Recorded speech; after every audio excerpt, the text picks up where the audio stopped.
नमस्कार। न्यूज के इकलौते फैमिली शो न्यूज की पाठशाला में आप सभी का बहुत स्वागत। मैं हूं सुशांत सिन्हा। ये वो पाठशाला जहां सबकी क्लास लगती है और सबसे पहले रोज की तरह आपको बताऊं कौन कौन सा चैप्टर खोलने वाला हूं।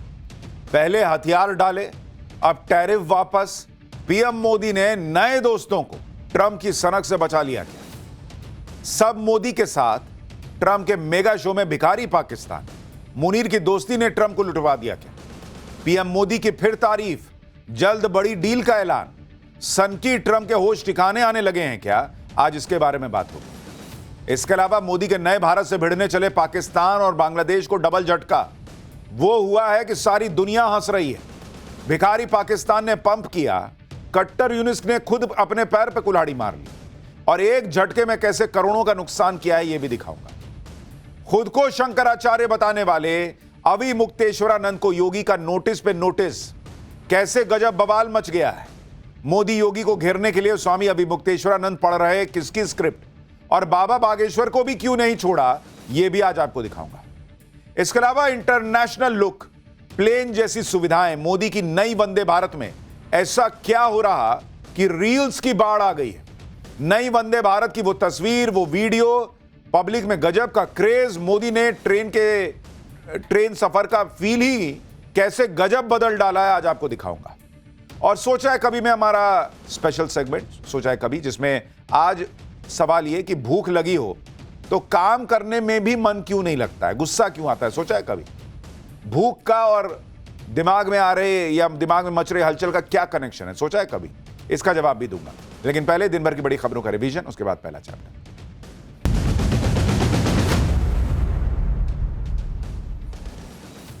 जम्मू कश्मीर के डोडा में बड़ा हादसा हो गया है। सेना की गाड़ी खाई में गिरने से 10 जवान शहीद हो गए, जबकि 7 जवान घायल हुए हैं। यह हादसा डोडा जिले के भद्रवाह में हुआ। गंभीर रूप से घायल जवानों को एयरलिफ्ट किया गया है। 26 जनवरी को लेकर सुरक्षा एजेंसीज ने खुफिया अलर्ट जारी किया है। सूत्रों के मुताबिक बांग्लादेश से कुछ आतंकवादी दिल्ली में घुसने की फिराक में है। बताया जा रहा है कि खालिस्तानी आतंकी पन्नू ने सोशल मीडिया के जरिए कई स्लीपर सेल तैयार किए हैं जो दिल्ली, उत्तराखंड, हिमाचल और पंजाब में माहौल खराब करने की कोशिश कर सकते हैं। कांग्रेस ने राष्ट्रीय मनरेगा श्रमिक सम्मेलन का आयोजन किया है। इस दौरान कांग्रेस के अध्यक्ष मल्लिकार्जुन खड़गे और राहुल गांधी मनरेगा मजदूरों के गेटअप में नजर आए। राहुल गांधी सिर पर गमछा बांधकर और कुदाल लेकर मंच पर पहुंचे। इस दौरान उन्होंने कहा कि हमें मालूम है कि जैसे गरीब लोग एकजुटता दिखाएंगे, पीएम मोदी पीछे हट जाएंगे। मध्य प्रदेश के धार भोजशाला में सरस्वती पूजा की मांग वाली याचिका पर सुप्रीम कोर्ट ने बड़ा फैसला सुनाया है। कोर्ट ने बसंत पंचमी के दिन हिंदुओं को सूर्योदय से सूर्यास्त तक पूजा करने की अनुमति दी है, जबकि दोपहर 1 से 3 बजे तक नमाज का समय तय किया है। दिल्ली की राउज एवेन्यू कोर्ट ने 1984 के सिख विरोधी दंगों से जुड़े एक मामले में पूर्व कांग्रेस नेता सज्जन कुमार को बरी कर दिया है। जनकपुरी विकासपुरी हिंसा में 2 लोगों की मौत हुई थी। हालांकि सज्जन कुमार जेल में ही रहेंगे क्योंकि वो 1984 दंगों से जुड़े दूसरे मामले में उम्र कैद की सजा काट रहे हैं। यूपी के मिर्जापुर में जिम में धर्मांतरण मामले में पुलिस ने ताबड़तोड़ एक्शन किया है। यूपी पुलिस ने एनकाउंटर करके 5वें आरोपी फरीद को पकड़ लिया है, जबकि 4 आरोपियों को पहले ही गिरफ्तार किया जा चुका है। इस मामले में अभी तक 4 जिम को सीज भी किया गया है।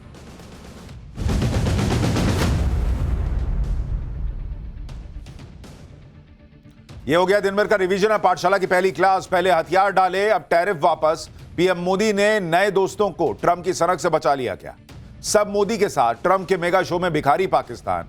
मुनीर की दोस्ती ने ट्रंप को लुटवा दिया है क्या? और पीएम मोदी की फिर तारीफ, जल्द बड़ी डील का ऐलान।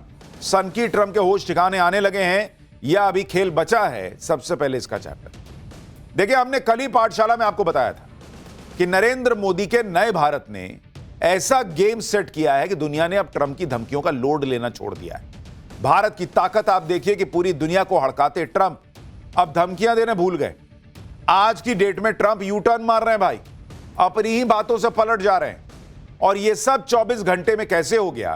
ट्रंप के तेवर कैसे नरम पड़ने लगे हैं? ट्रंप ने कौन कौन से यू टर्न मार दिए हैं जिनकी दुनिया भर में चर्चा हो रही है, आज आपको बताऊंगा।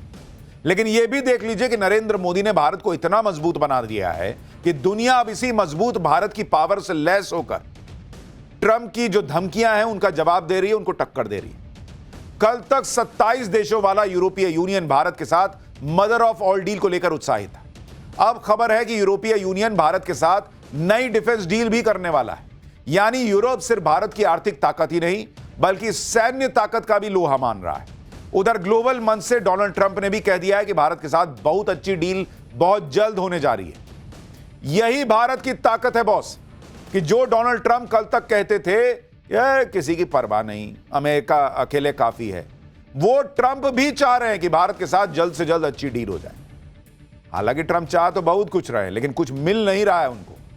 ट्रंप यूएन को रिप्लेस कर देना चाहते हैं, अपना पीस ऑफ बोर्ड बना लिया और आज उसकी सेरेमनी भी कर दी। लेकिन इसमें भी ट्रंप ने अपना ही मजाक उड़वा लिया, क्योंकि जिस संस्था में भारत जैसा ताकतवर देश ना हो उस संस्था के आज की डेट में कोई मतलब नहीं है बॉस। अब बगल में बैठा कौन, भिखारी पाकिस्तान का शहबाज।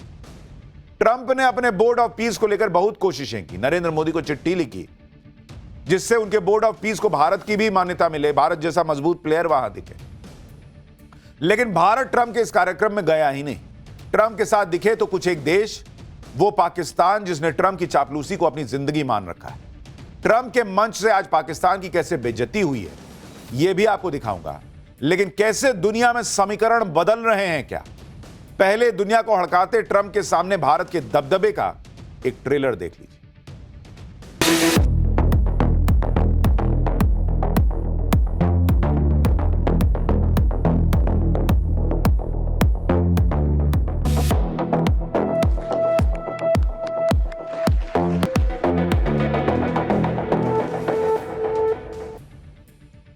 बॉस, अब भारत का जलवा देखिए कि जिस यूरोप को ट्रंप हड़का रहे थे वो यूरोप खुल्लम खुल्ला कहने लगा कि वो टैरिफ की धमकियों से नहीं डरता क्योंकि भारत उसके साथ है, वो भारत के साथ डील कर लेगा। यानी आज की डेट में लोगों को भारत का सहारा लग रहा है उस विश्वास को पाने के लिए जिसके साथ वो ट्रंप से भिड़ सके, क्योंकि भारत ने रास्ता दिखाया कि वो बुली करने वालों के सामने घुटने नहीं टेकेगा। यहां लोग कहते रहे नरेंद्र सरेंडर, दुनिया देख रही है भाई कि इसी ने, भारत ने ही शुरुआत की। नरेंद्र मोदी ने कहा कि ना, हम अपने हित से कॉम्प्रोमाइज नहीं करेंगे तो नहीं करेंगे। और आज यही बात लोगों को समझ में आ रही है। यूरोप ने भारत के साथ डील करने की बात क्या की, ट्रंप ने भाई ऐसा लग रहा है कि सुनते ही यूटर्न मारना शुरू कर दिया। और दो बड़े यूटर्न ट्रंप ने आज लिए। डोनाल्ड ट्रंप ने ग्रीनलैंड को लेकर यूरोप के जिन 8 देशों पर टैरिफ लगाने का ऐलान कर दिया था, उस फैसले पर डोनाल्ड ट्रंप ने यूटर्न मार दिया। 1 फरवरी से ये नए टैरिफ लागू होने थे, लेकिन अब ट्रंप कह रहे हैं कि नहीं, अभी नहीं करें। वो टैरिफ लगाने की अपनी धमकी वापस ले रहे हैं। ये पिछले 24 घंटे में ट्रंप का दूसरा बड़ा यूटर्न है। इससे पहले डोनाल्ड ट्रंप ने यह कहकर सबको चौंका दिया था कि वो ग्रीनलैंड हथियाने के लिए फोर्स का इस्तेमाल नहीं करेंगे। ये वही ट्रंप है जो ऐसी बातें कर रहे थे कि जैसे ग्रीनलैंड पे अब नहीं तो तब कब्जा कर लेंगे, लेकिन अब कह रहे हैं कि वो ग्रीनलैंड पर कब्जे के लिए गोली नहीं चलाएंगे। फिर कहे थे कि टैरिफ से सब कर दूंगा, अब टैरिफ भी लगाने की बात नहीं कर रहे हैं। ग्रीनलैंड लेने के लिए ट्रंप ने टैरिफ को हथियार बनाया था। इसी को लेकर यूरोप पर टैरिफ लगाने की बातें हुई थी, लेकिन अब ट्रंप ग्रीनलैंड के मामले में टैरिफ लगाने पर पलट गए। सवाल यह है कि जो डोनाल्ड ट्रंप टैरिफ को ब्रह्मास्त्र मान रहे थे, अचानक टैरिफ लगाने से पीछे क्यों हट गए? इसका जवाब है भारत के प्रधानमंत्री नरेंद्र मोदी। देखिए, ट्रंप प्लान बनाए बैठे थे कि यूरोप को टैरिफ से डराएंगे, ग्रीनलैंड मिल जाएगा। लेकिन इस धमकी के बीच यूरोप को भारत के साथ सबसे बड़ी डील का साथ मिल गया। वो डील जिसे Europe mother of all deal कह रहा है, जिसके भरोसे यूरोप ने ट्रंप के टैरिफ का कोई लोड नहीं लिया। भाई, ट्रंप को भी ना समझ में आ रहा है कि रशिया से बन नहीं रही, चाइना से कभी बनी नहीं, रशिया चाइना भारत साथ आ रहे हैं, और अब आप पूरा यूरोपीय यूनियन जो है, जिसमें से कई नेटो के सदस्य देश हैं जो अमेरिका के साथ खड़े रहे हैं, सब बम के हुए हैं कि क्या ही बोल रहा है ये आदमी। कोई गाली दे दे रहा है, कोई गैंगस्टर बता रहा है, और सब भारत से सटने को तैयार है। तो भाई अकेला न रह जाएगा। इन देशों को समझ में आ गया कि कैसे नरेंद्र मोदी ने ट्रंप के सबसे ज्यादा टैरिफ लगाने वाले वार को बेअसर किया। सबको हथियार मिल गया कि अरे भैया, अगर अपना बिजनेस सही है तो ट्रंप के टैरिफ का लोड नहीं है। टैरिफ से भारत को ज्यादा नुकसान नहीं होने दिया नरेंद्र मोदी ने। उल्टे पीएम मोदी एक एक करके भारत के लिए नए बाजार खोलते चले गए। यह सब देखकर यूरोप के देशों को भी समझ में आ रहा है कि अगर भारत की राह पर चलेंगे तो ट्रंप के टैरिफ वॉर से भिड़ा जा सकता है, और अगर ऐसा नहीं करेंगे तो ट्रंप के टैरिफ वाले नखरे उठाने पड़ेंगे। जब टैरिफ के डर को साइड कर यूरोप ने ट्रंप के खिलाफ मोर्चा खोल दिया तो ट्रंप को समझ में आने लगा कि अरे भैया, ये तो दांव उल्टा पड़ रहा है। तो उन्होंने भी धीरे से यू टर्न मार दिया, क्योंकि भाई साहब को बात पलटने में तो 1 सेकंड नहीं लगता। वो अपना कह दिए, पहले बोले हथियार यूज नहीं करेंगे, अब टैरिफ भी हटा रहे हैं। ट्रंप अब कह रहे हैं कि वो यूरोप से नई डील करेंगे, भारत के साथ अच्छी डील करेंगे। हर किसी से दुश्मनी लेने वाले ट्रंप की टोन अब धीरे धीरे बदलती लग रही है। दावोस जाकर डोनाल्ड ट्रंप पीएम मोदी की तारीफ कर रहे हैं। भारत से ट्रेड डील के सवाल पर डोनाल्ड ट्रंप कह रहे हैं कि मैं नरेंद्र मोदी का बहुत सम्मान करता हूं, वो शानदार इंसान और मेरे अच्छे दोस्त हैं। हम लोग बहुत अच्छी डील करने वाले हैं बहुत जल्द। इधर ट्रंप भारत से डील की बात करने लगे। अभी कुछ दिन पहले तो धमका रहे थे कि ना इतना टैरिफ लगा दूंगा तो 500%, तो 200%, तो 1000 लाख, जितना परसेंट भाई का मन करे लगाने की बात कर देते हैं। लाख तो नहीं बोले, ऐसे बता रहा हूं। तो इधर ट्रंप भारत से डील की बातें करने लग गए हैं। उधर आज यूरोपीय देशों ने भारत से एक और बड़ी डील का ऐलान कर दिया। यूरोपीय देश सिर्फ भारत से ट्रेड डील ही नहीं बल्कि डिफेंस डील भी करने वाले। इस डील में क्या है, इस डील से कैसे भारत को फायदा होगा, यह सब बताऊंगा। अगले हफ्ते भारत और यूरोपियन यूनियन के बीच फ्री ट्रेड एग्रीमेंट होने के पूरे चांस हैं। उसी के साथ ही भारत और यूरोपीय यूनियन के बीच सिक्योरिटी और डिफेंस पार्टनरशिप वाली डील भी साइन होगी। नए एग्रीमेंट के तहत समुद्री सुरक्षा, आतंकवाद से मुकाबला और साइबर डिफेंस में सहयोग बढ़ेगा। इससे समंदर में चीन की आक्रामक नीति को भी टक्कर दी जा सकेगी। आतंकवाद के मुद्दे पर भारत और यूरोप का एक मंच पर आना पाकिस्तान के लिए बड़ा झटका है। काउंटर टेररिज्म सहयोग बढ़ने से आतंकी नेटवर्क पर वैश्विक दबाव बनेगा। यूरोप के साथ आने से आतंकवाद के मुद्दे पर पाकिस्तान की अंतर्राष्ट्रीय लॉबिंग और कमजोर होगी। भारत और यूरोप मिलकर टेक्नोलॉजी, सेमीकंडक्टर और साइबर सिक्योरिटी में मजबूत पार्टनर बनेंगे और चीन के दबदबे को भी चुनौती देंगे। भारतीय डिफेंस कंपनीज को यूरोप में अपना प्लांट सेटअप करने में बड़ी छूट मिल सकती है। भारत की डिफेंस कंपनियां यूरोप की कंपनियों के साथ मिलकर प्रोडक्शन कर सकेगी। डिफेंस के क्षेत्र में तेजी से टेक्नोलॉजी ट्रांसफर हो सकेगा।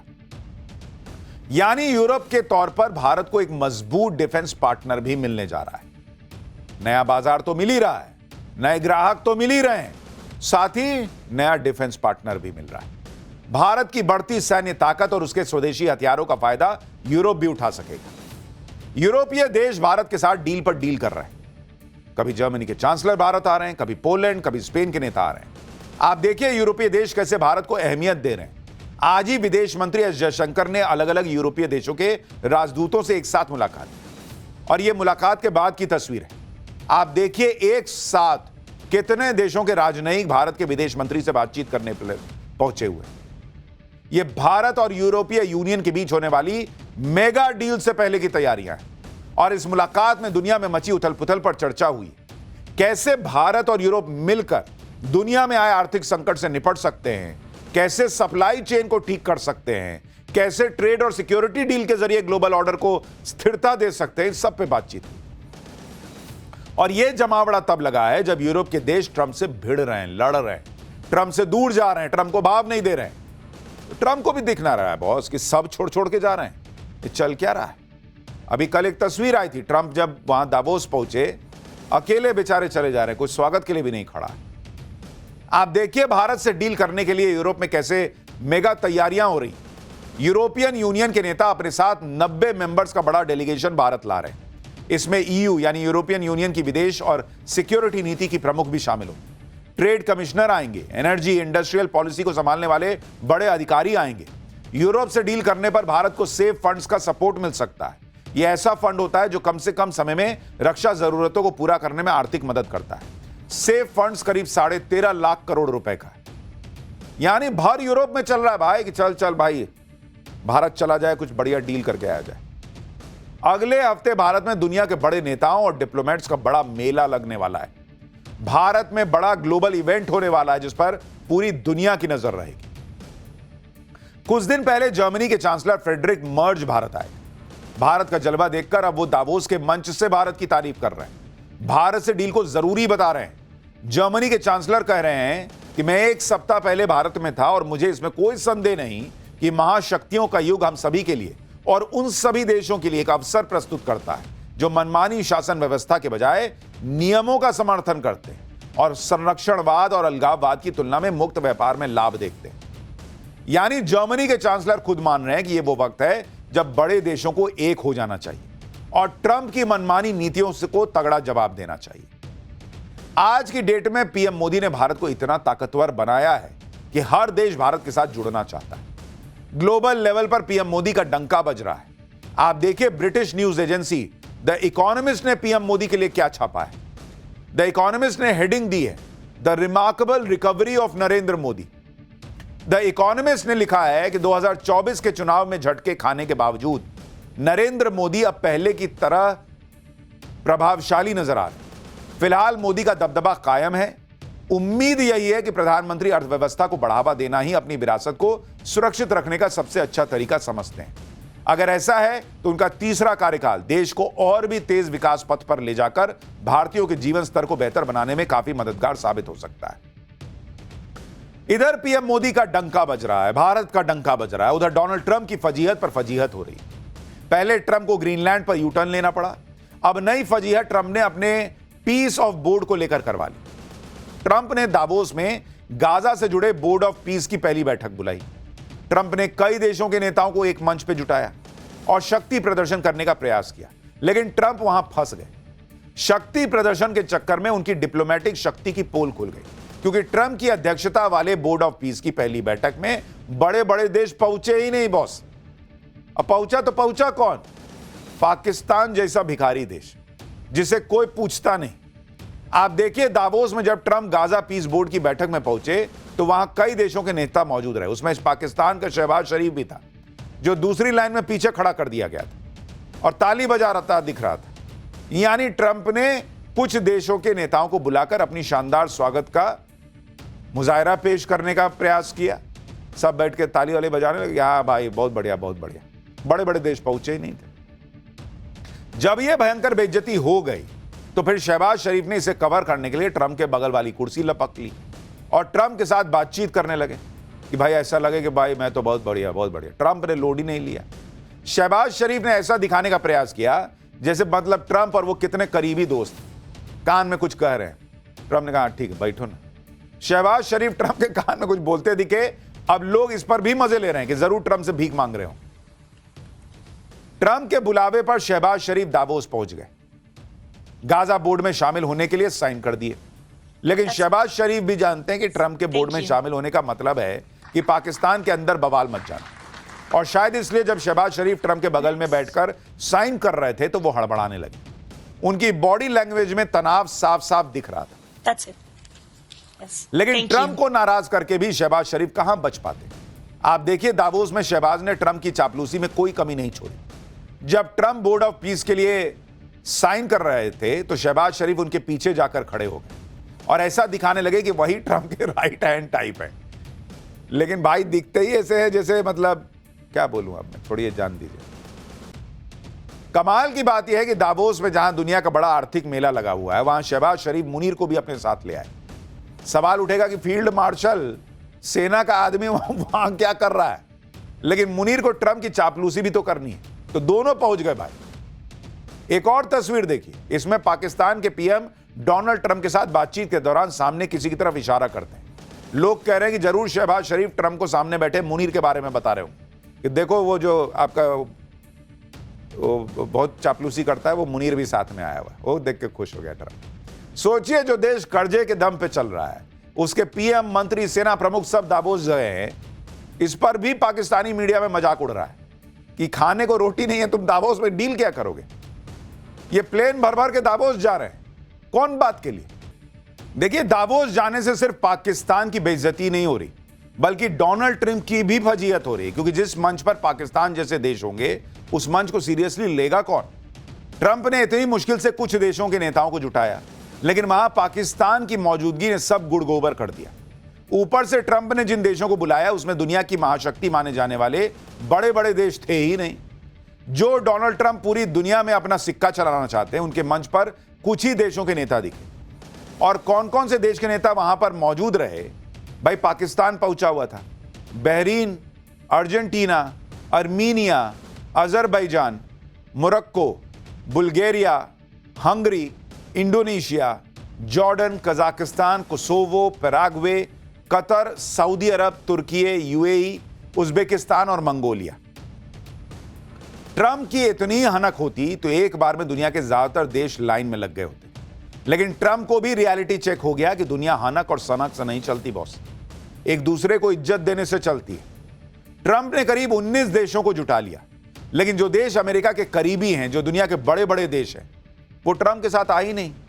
तो वहां भीड़ तो थी, लेकिन भीड़ में पावर जो दिखनी चाहिए वो नहीं थी। आप देखिए ट्रंप के मंच से कौन कौन से बड़े देश के नेता नहीं गए। आप देखिए वहां पे कौन कौन नहीं गया, ये ज्यादा इंपॉर्टेंट है और ये ज्यादा सुर्खी बटोर रहा है कि भाई वहां तो ये लोग गए नहीं। कौन कौन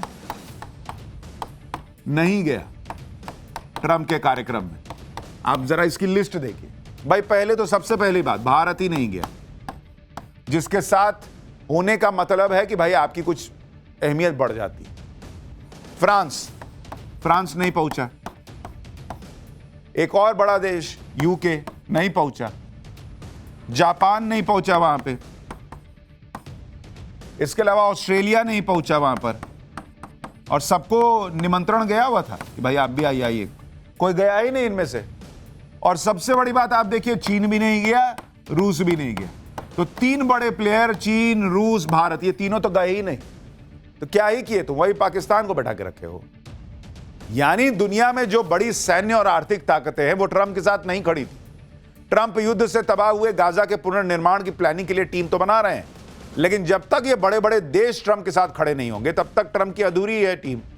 भाई ये वैसे है जैसे आईसीसी कोई टूर्नामेंट करा रहा है और उस टूर्नामेंट में हो कि ना इंडिया खेलेगा, ना साउथ अफ्रीका खेलेगा, ना ऑस्ट्रेलिया खेलेगा।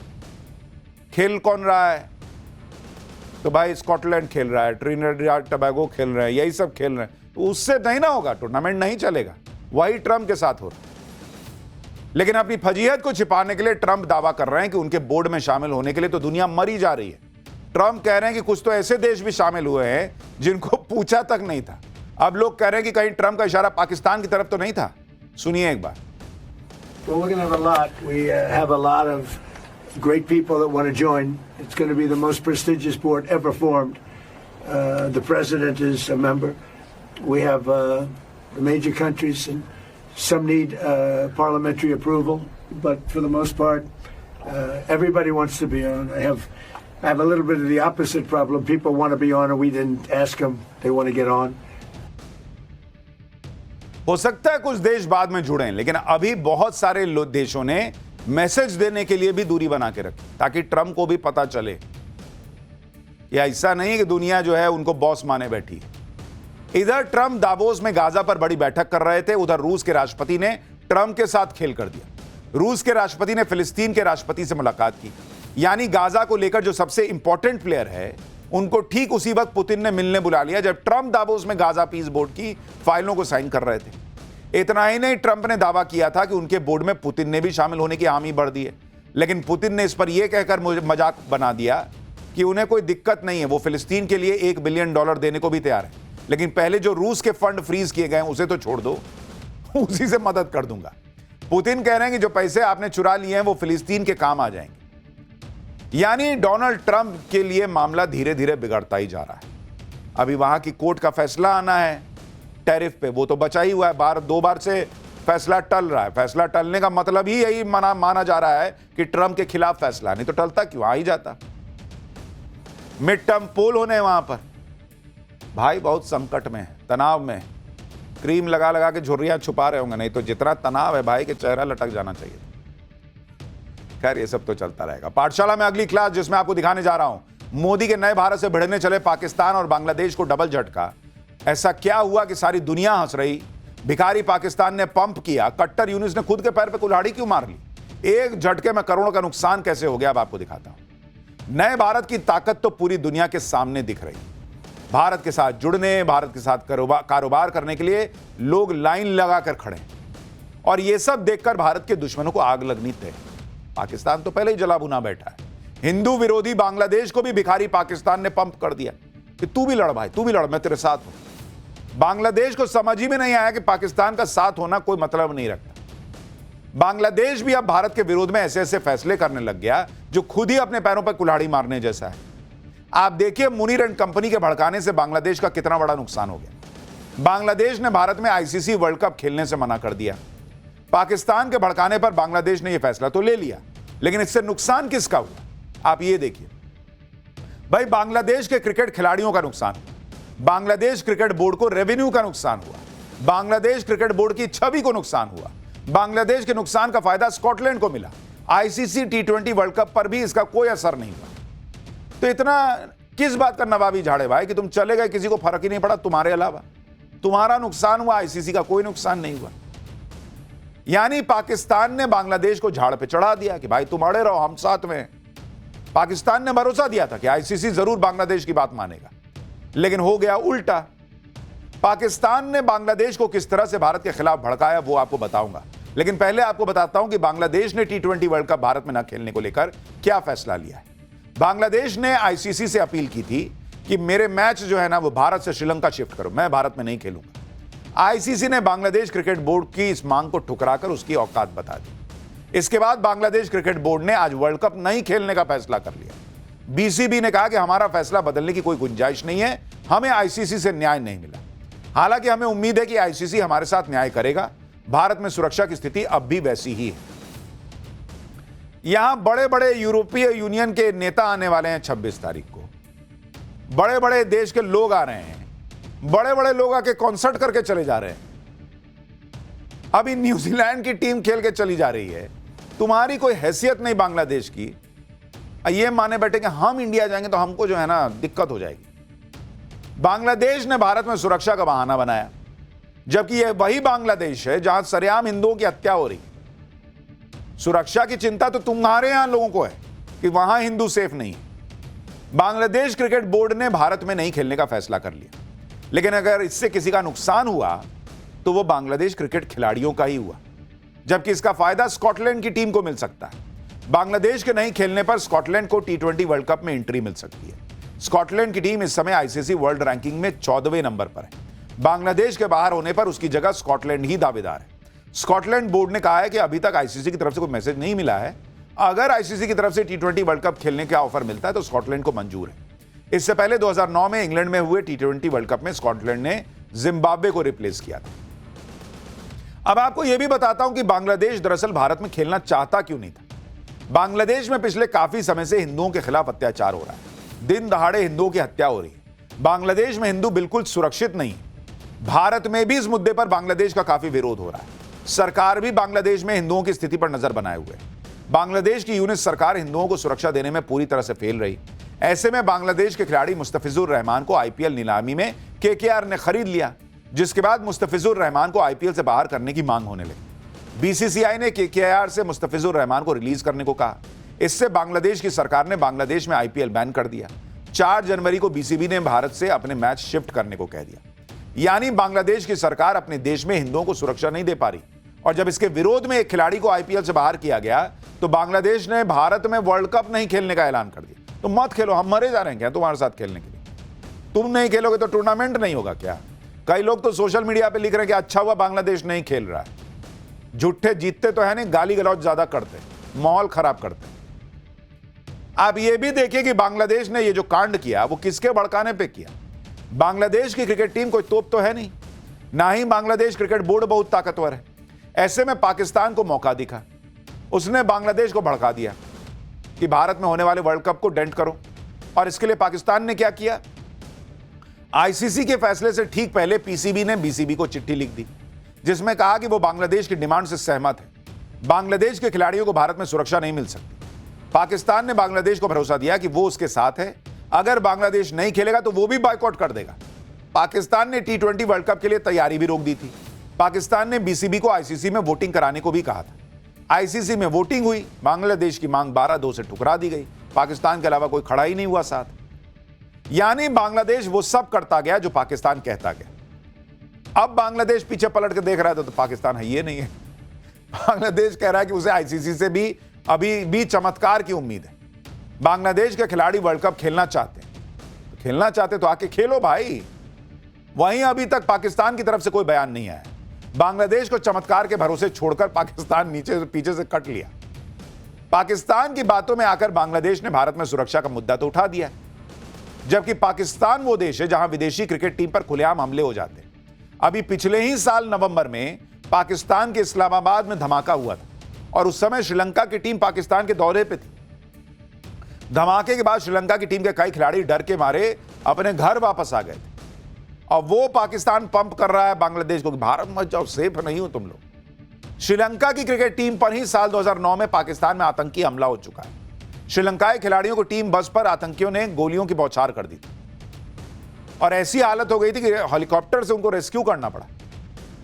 ऐसे पाकिस्तान पर बांग्लादेश ने भरोसा करके अपने पैर पे कुल्हाड़ी मार ली, क्योंकि आईसीसी T20 वर्ल्ड कप में नहीं खेलने से बांग्लादेश क्रिकेट बोर्ड को करोड़ों का नुकसान होगा।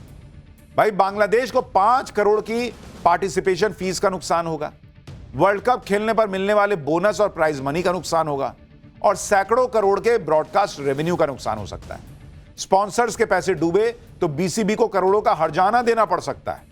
वर्ल्ड कप नहीं खेलने पर बांग्लादेश टीम को रैंकिंग का नुकसान होगा, जिसकी वजह से आने वाले ओलंपिक और वर्ल्ड कप में एंट्री का संकट बांग्लादेश को छोटे देशों के साथ क्वालिफायर खेलना पड़ सकता है। बांग्लादेश क्रिकेट बोर्ड के साथ आईसीसी का एग्रीमेंट 2027 तक है और यह एग्रीमेंट करीब 180 करोड़ रुपए के रेवेन्यू शेयर का है। बांग्लादेश को इस रेवेन्यू का भी नुकसान हो सकता है। आईसीसी इवेंट के लिए हामी भरने के बाद नहीं खेलने पर फाइन अलग लग सकता है। इससे बीसीबी की क्रेडिबिलिटी को भी झटका लग सकता है, जिससे बांग्लादेश का लोकल और इंटरनेशनल क्रिकेट चरमरा सकता है। बांग्लादेश के खिलाड़ियों को भारत में आईपीएल में भी मौका नहीं मिलेगा। भारत के साथ क्रिकेट सीरीज पर भी संकट खड़ा हो सकता है। यानी अगर ऐसा होता है तो बांग्लादेश क्रिकेट बोर्ड फिर वही 1990 के दशक में चला जाए, जब वो अपने क्रिकेट को अंतर्राष्ट्रीय मंच पर ले जाने के लिए भारत के सहारे का इंतजार किया करता था। आप ये भी देखिए कि बांग्लादेश में क्रिकेट को आगे बढ़ाने में सबसे बड़ा योगदान भारत का है। भाई देखिए, कंपैरिजन करो किसी से तो बराबरी वाले से करोगे ना। बांग्लादेश को लगा कि भारत ने कहा कि नहीं, हम पाकिस्तान में नहीं खेलेंगे, दुबई में खिला लो, कहीं खिला लो, और भारत की बात मान ली गई तो हमारी भी बात। अरे भाई, तुम्हारी हैसियत नहीं है, तुम भारत नहीं हो। आईसीसी सबसे ज्यादा रेवेन्यू भारत से कमाता है भाई, कहां हमारे से कंपैरिजन कर रहे हैं। बांग्लादेश को टेस्ट प्लेइंग नेशन का दर्जा दिलाने में भारत की बड़ी भूमिका है भाई। बीसीसीआई ने बांग्लादेश की आईसीसी में फुल मेंबरशिप के लिए लॉबिंग की थी। 1999 वर्ल्ड कप के बाद बांग्लादेश को टेस्ट दर्जा देने की राह बनाई। बांग्लादेश को साल 2000 में टेस्ट प्लेइंग नेशन का दर्जा मिला था। उस समय आईसीसी अध्यक्ष जगमोहन डालमिया ने इसको लेकर बड़ी भूमिका निभाई। जगमोहन डालमिया ने एशियन क्रिकेट बोर्ड का समर्थन जुटाया। आईसीसी में बांग्लादेश के लिए निर्विरोध वोटिंग कराई गई। टेस्ट दर्जा मिलने के बाद बांग्लादेश ने पहला टेस्ट भारत से खेला। डालमिया ने ही 1998 में बांग्लादेश को आईसीसी नॉकआउट टूर्नामेंट का होस्ट बनाया। इससे बांग्लादेश को बड़ा ग्लोबल प्लेटफॉर्म और अनुभव मिला। तो बांग्लादेश आज सब भूल गया कि तुम्हारी आज की डेट की जो हैसियत है थोड़ी बहुत, वो भी भारत की वजह से। लेकिन क्या ही कीजिएगा ऐसे देश के जो ये भूल गया कि वो बना ही भारत की वजह से है। वो क्रिकेट का एहसान भारत का भूल गया, वो कौन सी बड़ी बात है। आज वही बांग्लादेश भारत की मदद और एहसानों को भूलकर पाकिस्तान का पिछलग्गू बना घूम रहा है। क्यों? क्योंकि कट्टरपंथी हावी हैं, यूनुस को वही दिखता है। और नुकसान किसका करा रहे हो? अपना करा रहे हो। पाकिस्तान ने बांग्लादेश को भड़का के भारी नुकसान करवा दिया। पाकिस्तान ने भारत में ग्लोबल इवेंट प्रभावित करने की कोशिश की। हालांकि पाकिस्तान को इसमें भी मुंह की खानी पड़ी, जिसके बाद अब पाकिस्तान प्रोमो वीडियो के जरिए भारत का मजाक उड़ाने की कोशिश कर रहा है। ऑस्ट्रेलिया की टीम पाकिस्तान के दौरे पर आने वाली है। इसके लिए पाकिस्तान क्रिकेट बोर्ड ने एक प्रोमो वीडियो बनाया है। इस प्रोमो वीडियो में पाकिस्तान ने भारत पर तंज कसा है। भारत के खिलाड़ियों ने एशिया कप मैच में पाकिस्तानी खिलाड़ियों से हाथ नहीं मिलाया था। पाकिस्तान ने इसी का मजाक बनाने की कैसे कोशिश की, एक बार देखिए जरा। जिस भिखारी पाकिस्तान का दुनिया में मजाक उड़ता है, वो ये प्रोमो बना के बहुत खुश है। हमने भारत का मजाक बना दिया। पाकिस्तान अब इसी तरह से अपनी भड़ास निकाल सकता है। भारत के खिलाफ वीडियो प्रोमो बना, यही सब कर सकता है, क्योंकि पाकिस्तान का इतिहास रहा है भारत से पिटने का। और जब भी इतिहास की बात आती है तो पाकिस्तान को मिर्ची लग जाती है। अब बॉर्डर 2 फिल्म की बात ले लीजिए, जो कल रिलीज होने वाली है। इस फिल्म का बैकग्राउंड 1971 की लड़ाई का है, जब भारत ने पाकिस्तान को बुरी तरह से हराया था। पाकिस्तान के टुकड़े हो गए थे 2। पाकिस्तान के 90,000 से ज्यादा सैनिकों को भारत के सामने सरेंडर करना पड़ा था। बॉर्डर 2 फिल्म से भी पाकिस्तानी हैरान परेशान। पाकिस्तानियों को कुछ काम नहीं है, दिन भर इधर झांकते रहते हैं भारत में क्या हो रहा है। अरे अपना काम करो ना यार, मत देखो बॉर्डर 2। बॉर्डर 2 फिल्म में पाकिस्तान की पिटाई दिखाई गई। ट्रेलर में तो यही दिख रहा है। बॉर्डर 2 फिल्म का भयंकर क्रेज भी दिख रहा है। हर किसी को फिल्म की रिलीज का इंतजार है। अफगानिस्तान के क्रिकेटर राशिद खान भी बॉर्डर 2 फिल्म का इंतजार कर रहे हैं। राशिद खान ने एक वीडियो शेयर किया जिसमें वो सड़क किनारे भुट्टा भूनते दिख रहे हैं और बैकग्राउंड में बॉर्डर फिल्म का गाना संदेशे आते हैं बज रहा है। राशिद खान ने लिखा कि बॉर्डर 2 फिल्म तो जरूर देखेंगे। इससे भी पाकिस्तान के पेट में दर्द शुरू हो गया कि भाई ये तो हो रहा है ऐसा कांड, लेकिन ये सब तो चलता रहेगा, पाकिस्तान नहीं सुधरने वाला। पाठशाला में हम अगले चैप्टर की तरफ बढ़ते हैं। खुद को शंकराचार्य बताने वाले अविमुक्तेश्वरानंद को योगी का नोटिस पे नोटिस, कैसे गजब बवाल मच गया। मोदी योगी को घेरने के लिए स्वामी अविमुक्तेश्वरानंद किसकी स्क्रिप्ट पढ़ रहे हैं, और बाबा बागेश्वर को भी नहीं छोड़ा क्या? अब इसके बारे में आपको बताता हूं। देखिए, पिछले कई दिनों से स्वामी अविमुक्तेश्वरानंद को लेकर एक बहुत बड़ी कंट्रोवर्सी बनाने की कोशिश की जा रही।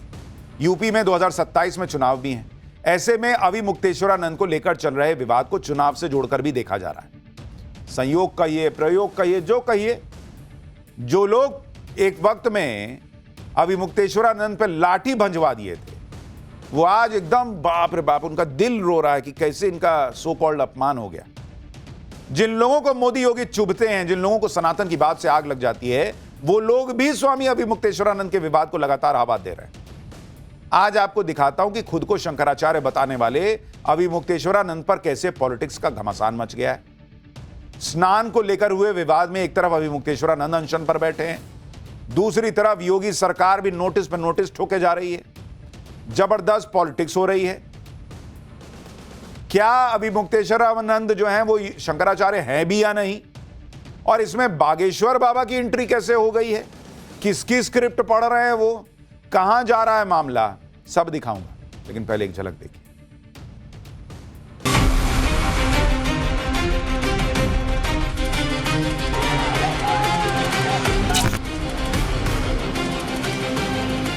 तुम किसके बेटे हो? तुम कौन हो?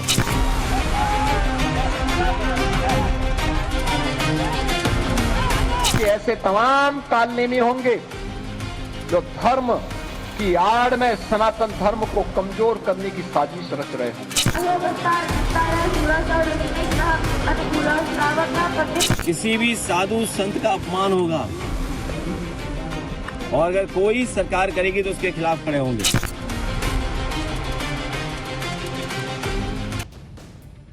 माघ मेले में मौनी अमावस्या के स्नान के दिन जो विवाद हुआ था, उस विवाद को भड़काने वाले पूरी ताकत से लगे हुए हैं। क्योंकि एक तरफ अविमुक्तेश्वरानंद अनशन पर बैठ गए, दूसरी तरफ इंडी गठबंधन ने उनके समर्थन में मोर्चा खोला हुआ है। इंडी वालों को लग रहा था कि वो इसे ही मोदी योगी के खिलाफ हथियार बना लेंगे। लेकिन आप देखिए कि आज स्वामी अविमुक्तेश्वरानंद के अनशन का चौथा दिन है। प्रशासन ने उनको दूसरा नोटिस भेज दिया। भाई, 2-2 हो गए। अब मौनी अमावस्या के दिन बैरियर तोड़ने और जबरन भीड़ में बग्गी घुसाने को लेकर सवाल पूछे गए। यह भी पूछ लिया गया है कि क्यों ना आपको हमेशा के लिए माघ मेले से बैन कर दिया जाए, हमेशा। अगर 24 घंटे के भीतर जवाब नहीं मिला तो उनकी संस्था को माघ मेले में दी गई जमीन और सुविधाएं भी वापस लेने की बात कह दी है योगी सरकार ने।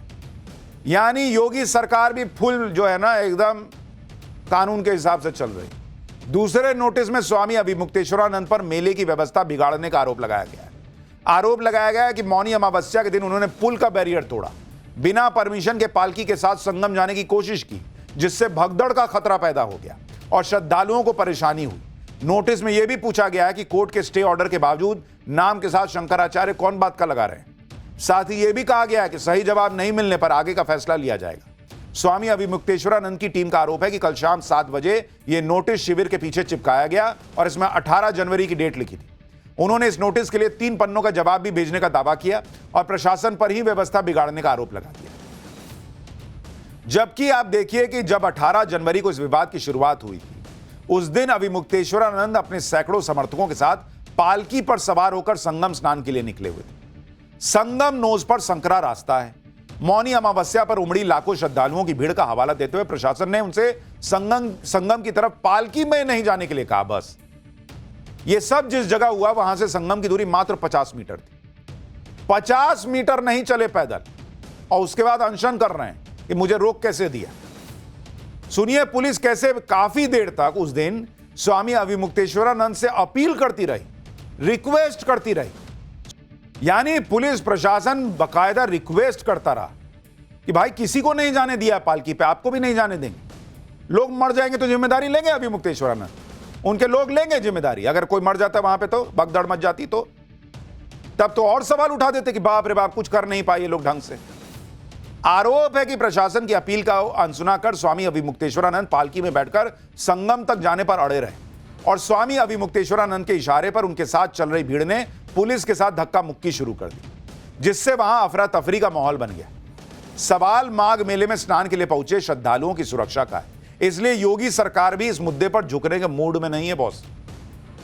सीएम योगी अड़ गए कि कैसे कॉम्प्रोमाइज हो जाएगा जी श्रद्धालुओं के इसके साथ, सुरक्षा के साथ। आज सीएम योगी आदित्यनाथ ने सन्यासी धर्म और राष्ट्र धर्म की याद दिलाते हुए अपने अंदाज में क्लियर कट मैसेज दे दिया। नाम नहीं लिए लेकिन मैसेज दे दिए कि काल नेमियों से सावधान रहने की जरूरत है, जो धर्म की आड़ में सनातन धर्म को कमजोर करने की कोशिश कर रहा है। एक योगी के लिए, एक सन्यासी के लिए, एक संत के लिए धर्म और राष्ट्र से बढ़कर के कुछ नहीं हो सकता।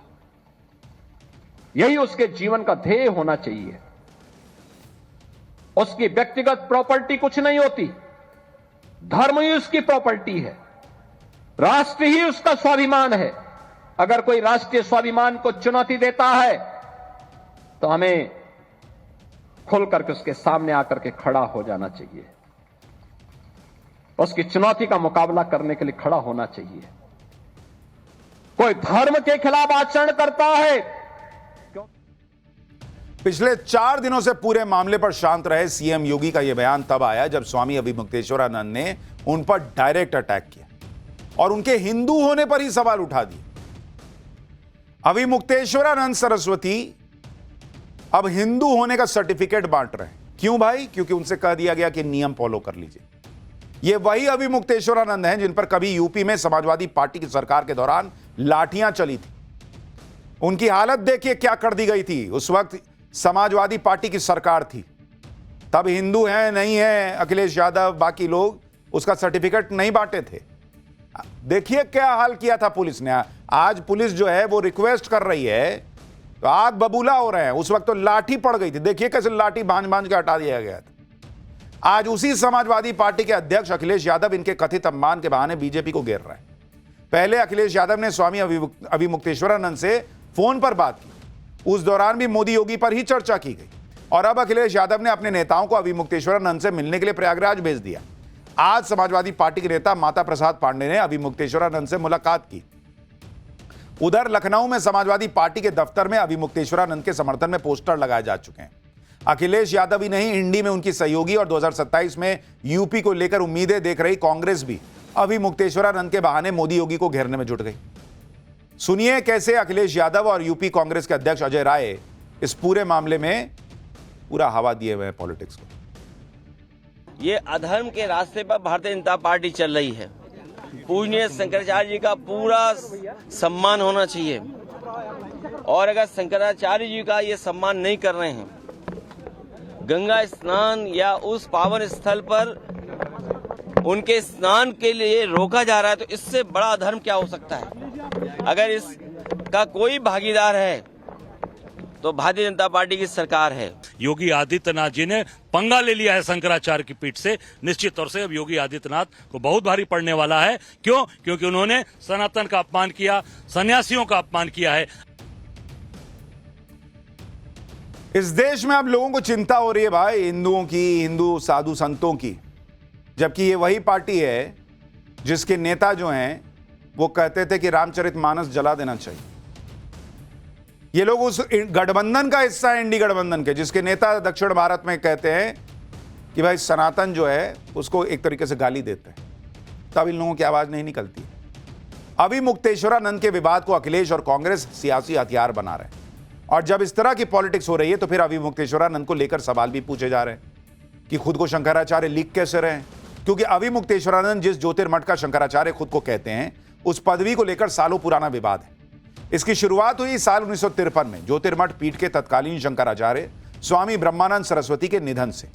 स्वामी ब्रह्मानंद सरस्वती के निधन के बाद एक ऐसी वसीयत सामने आई जिसमें 4 नाम थे और सबसे ऊपर स्वामी शांतानंद सरस्वती का नाम था। यहीं से शंकराचार्य को लेकर विवाद शुरू हुआ और बाकी 3 पीठों पुरी, द्वारिका और श्रृंगेरी के शंकराचार्यों ने इस वसीयत को ही फर्जी बता दिया। यहां तक कि स्वामी ब्रह्मानंद सरस्वती को जहर देने का भी आरोप लगा। लेकिन भाई ये सब चीजें होती चली गई, मामला कोर्ट में गया, बढ़ता चला गया, सारी चीजें करते कराते जो है ये मामला यहां तक पहुंचा है। तो अब इस पूरे मामले में अब सवाल ये उठ रहा है कि स्वामी अभिमुक्तेश्वरानंद को शंकराचार्य की जो उपाधि वो अपने साथ लगाते हैं वो अभी कोर्ट से नहीं मिली है। कोर्ट ने अभी कह रखा है कि भाई अभी नहीं दिया है, लेकिन उसके बावजूद जो है वो मामला चल रहा है, आगे बढ़ रहा है। खैर फिलहाल हम भी आगे बढ़ते हैं और अगले चैप्टर की तरफ चलते हैं कि भाई किस तरीके से नरेंद्र मोदी ने बीते 10 सालों में इस देश की रेलवे नेटवर्क को बदला है। भाई इंटरनेशनल लोक प्लेन जैसी सुविधाएं, मोदी की नए वंदे भारत में ऐसा क्या क्या हो गया कि रील्स की बाढ़ आ गई है।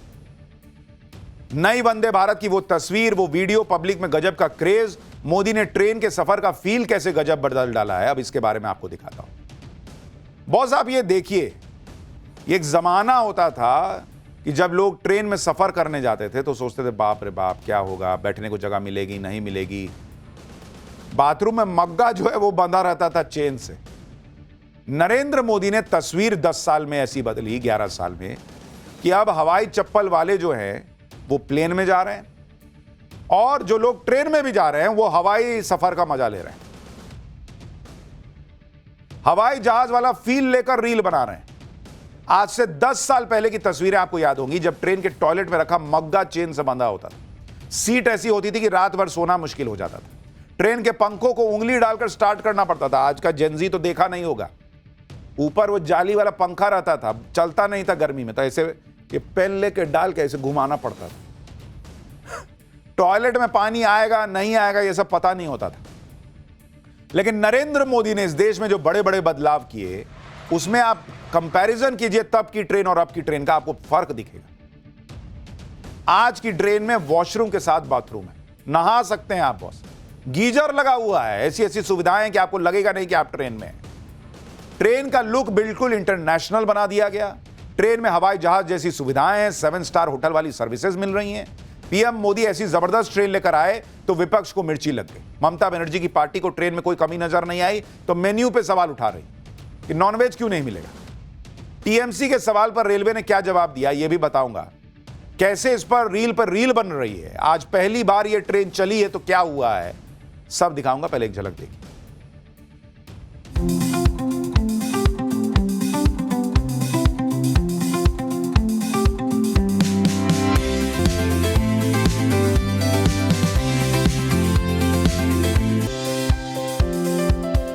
घर जाके क्या बताओगे? अच्छा उन्होंने तो हमें ट्रेन में भेजा था लेकिन हम तो फ्लाइट जैसा सफर करते। ये ट्रेन कैसी लगी? हाँ, एकदम अच्छा।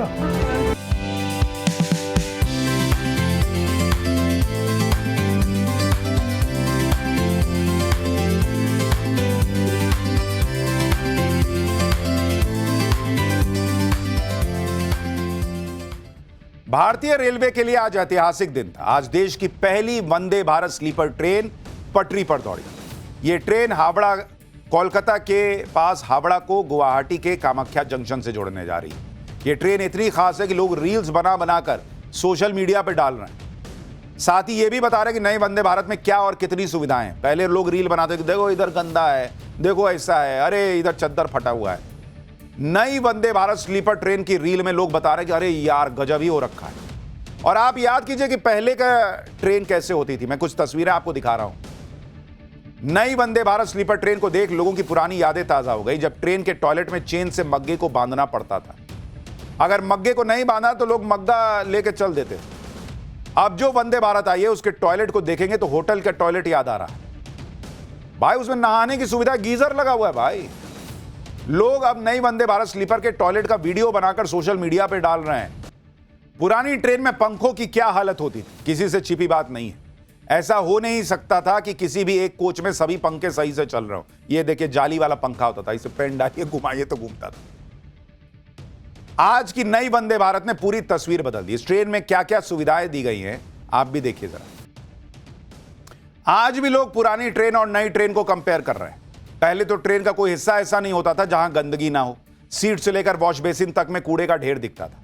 पीएम मोदी ने तस्वीर को बदला, लोगों को ऑप्शन दिया कि वो भी हवाई जहाज वाला फील ट्रेन में ले सके। सीट ऐसी होती थी कि 6 घंटे लेटना मुश्किल होता था, कई बार तो सीट फटी हुई मिलती थी। चद्दर गंदे दिखते थे। आज की डेट में एक डिजाइनर चद्दर आया हुआ है। वो जो आपको शीशा दिखा रहा था वो आदमी, एक बटन दबाइएगा तो शीशे में बाहर दिखने लगेगा, छोड़िएगा तो शीशा जो है वो कवर हो जाएगा। अद्भुत ट्रेन बन गई है भाई। लोग कह रहे हैं कि एक बार तो इसका फील लेने के लिए सफर करना पड़ेगा। इस तरह की ट्रेन बन गई तो देश जो है ना वो बदल रहा है।